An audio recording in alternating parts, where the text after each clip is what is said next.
انت محروقة من دون ما تعرفي، لكن أنا محروق لأنني نعرف وكل يوم نزيد نتعلم ونعرف.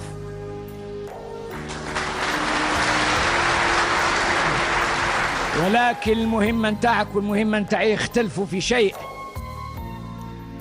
انت تعبر على الحرقة نتاعك فقط، وأنا مسؤول أمام الله والعبد. أنا مسؤول أمام الله والعبد،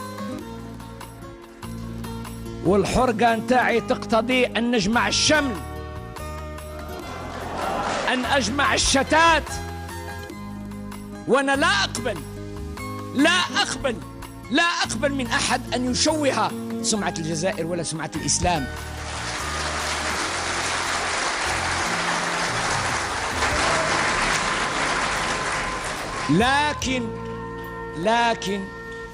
لكن أبقى متفائلا،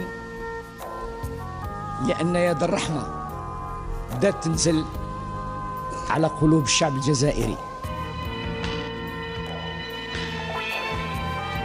شعرت أن الناس اللي كانوا متشدين في مواقف هداهم الله تبارك وتعالى لفكرة الوئام المدني،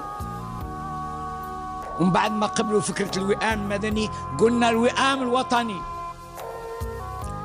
ومن بعد ما هضموها قلنا المصالحة الوطنية. وعلاش لا؟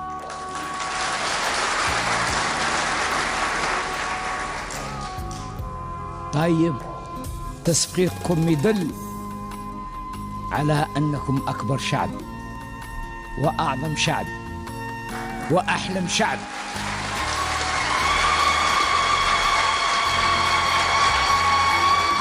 خلق فوق الأرض.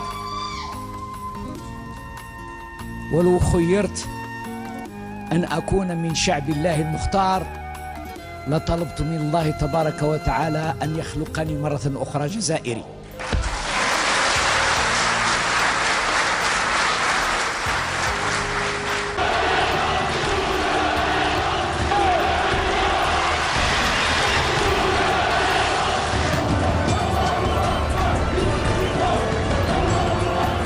الجزائر تعلمي أن شعبنا لا يهان. تعلمي